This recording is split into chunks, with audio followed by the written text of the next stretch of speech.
Dostávam niekedy od vás otázku typu: chcela by som si vytvoriť Human Design mapu, ale mám otázku, dá sa to nejak aj bez toho času narodenia?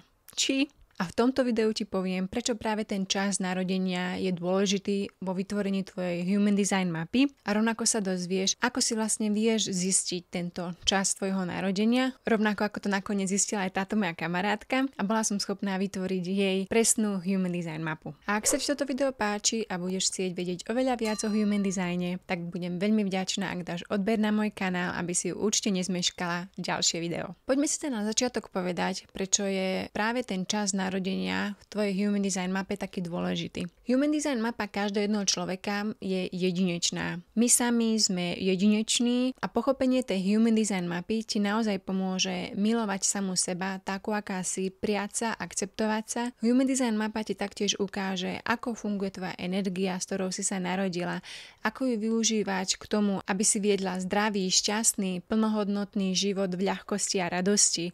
Ukáže ti, ako funguješ vo vzťahoch, ako funguješ v práci, ukáže ti, aké sú tvoje životné témy, na ktorých možno budeš musieť o trošku viac popracovať, ukáže ti miesta tvojej najväčšej bolesti a ako s nimi pracovať, ukáže ti tvoje dary, tvoje talenty, tvoju osobnosť, charakteristiku, ktorá ti vlastne povie, ako funguješ v interakcii s ostatnými ľuďmi a so svetom. Ukáže ti, ako je dobre robiť rozhodnutia, ktoré sú v súlade s tvojou vnútornou pravdou, čo je optimálne pre tvoje zdravie, aby si sa vyhla vyhoreniu, preťaženiu, hnevu, frustrácii, sklamaniu. Tvoja samotná Human Design mapa je vytvorená z dvoch momentov. Prvý moment je moment tvojho narodenia, ktorý na mape, konkrétne tu v tomto stĺpci, ako môžeš vidieť, vytvára stĺpec vedomia. To sú charakteristiky, vlastnosti tvoje, ktoré si vedomá, o ktorých vieš, s ktorými sa oveľa ľahšie vieš stotožniť, keď si ich prečítaš a s takýmito vlastnosťami vlastne vidíš aj ty samu seba. Potom je to druhý moment, z ktorého sa vytvára Human Design mapa a to je 88 dní pred tvojim narodením. Tento moment vytvára na tvojej Human Design mape stĺpec nevedomia.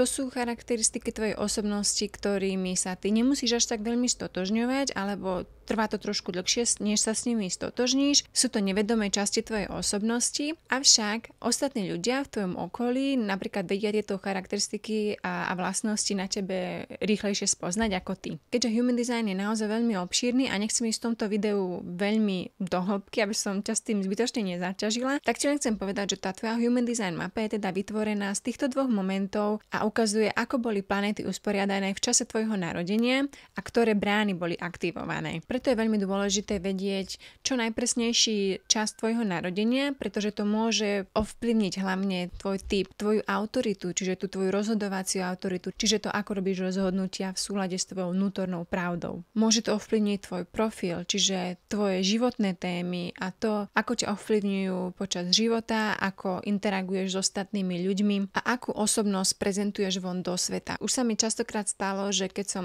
robila Human Design mapu pre klientku, ktorá nevedela presný čas narodenia, tak sa menil hlavne profil. Ďalej, čo to môže ovplyvniť, keď nie je ten čas presný, tak to sú napríklad, ktoré centrá budú tým pádom definované a ktoré budú nedefinované. Čiže ktorá tá energia v tých daných centrách je vlastne tá, ktorá pôjde z teba, ktorú ty budeš vyžarovať do sveta a ktorú vlastne ty budeš príjmať. Takže vlastne ten čas tvojho narodenia môže ovplyvniť naozaj veľa faktorov v tej tvojej Human Design mape, preto je vždy najlepšie, ak je ten čas najpresnejší. Poďme si teda, ako dokážeš zistiť čo najpresnejší čas tvojho narodenia. Prvá vec je, určite sa skús pozrieť do tvojej zdravotnej karty, či tam nemáš svoj čas narodenia. Ak náhodou nie, tak a je ešte taká možnosť, tak sa skús spýtať tvojej maminy, či si náhodou nepamätá, alebo iných rodinných príslušníkov, či si náhodou nepamätajú, že či to bolo, dajme tomu, že ráno alebo večer. Napríklad, keď som robila mapu mojej mamine a tá si nepamätala a nemala to ani v dokumentoch, tak sme sa spýtali starkej a ona si tiež nepamätala presný čas, ale vedela, že to bolo asi medzi 7. a 8. Takže náhodou, keď je aj takýto čas, že neviem úplne presne, ale asi medzi 7. a 8, tak som vlastne potom pozerala toto rozhranie medzi 7. a 8 ráno a pozerala som, ako sú tam odchýlky v tej Human Design mape. Ďalšie miesto, kde vieš nájsť svoj čas svojho narodenia, je napríklad v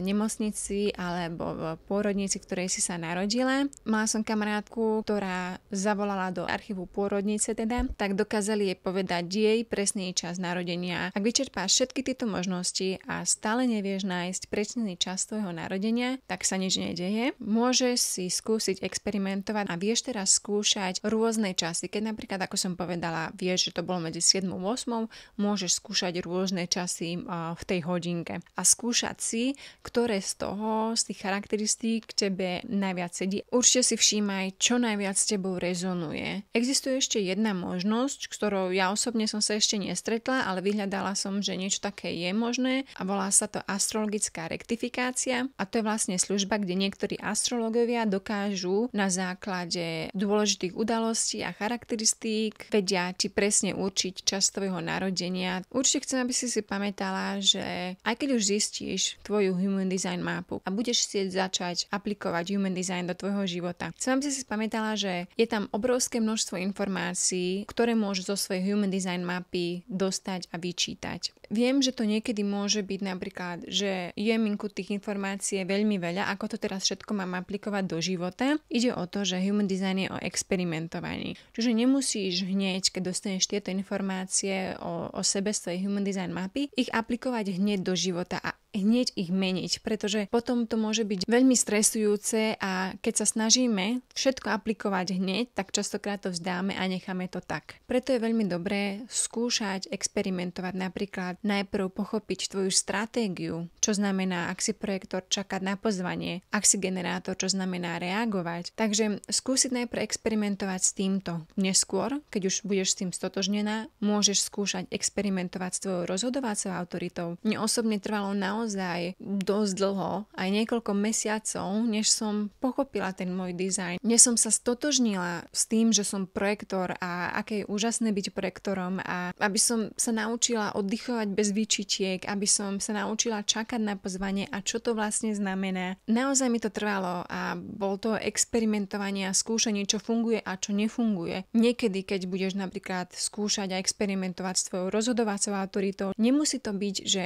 sa hneď na prvýkrát tak rozhodneš a budeš sa tam v kuse rozhodovať, pretože môže sa stať, že niekedy sa nerozhodneš podľa tvojej rozhodovacej autority a to neznamená, že si teraz zlyhala. Je to úplne v poriadku, je to experimentovanie, skúšaj, čo ti funguje, čo ti nefunguje. Dôležité je, že už teraz máš už taký ten svoj návod na seba. Máš návod na to, ako funguje tvoja energia, čo je pre teba správne. Máš návod na to, kto v skutočnosti si, kto si vlastne stále vnútri bola.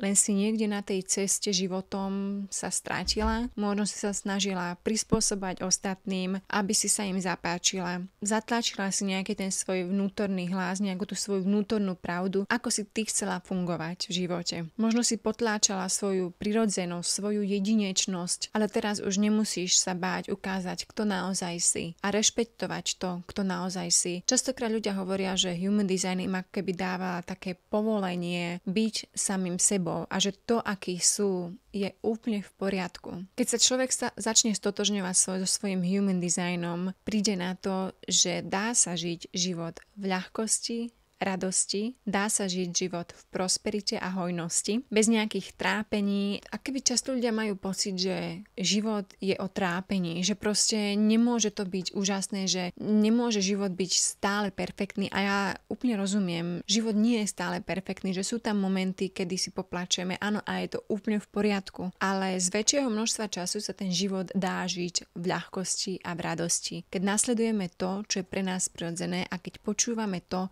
kto vnútri sme. Pretože žiadna časť Human Designu ti nehovorí o tom, že máš v živote trpieť. Raz mi povedala klientka po pokročilom Human Design výklade, že Katka, ale všetko, čo si mi povedala na tej Human Design mape, je vlastne pozitívne. A ja hovorím, áno, pretože ukazuje ti, že áno, možno nejaká oblasť tvojho života je miestom tvojej najväčšej bolesti, lenže miesto tvojej najväčšej bolesti sú tvoji najväčší učitelia. Keď som ešte ja nevedela o Human Designe nič, prekonala som 3 vyhorenia a rovnako som si prešla aj panickým záchvatom, až mám zimomriavky. Bolo to v priebehu 2 rokov. Odkedy som spoznala svoj Human Design, že som projektor, ukázalo sa mi, prečo som tie panické záchvaty mala, prečo som vyhorela, prečo som nepočúvala samu seba, to, čo som naozaj cítila, ale ja som sa riadila niekým totálne iným.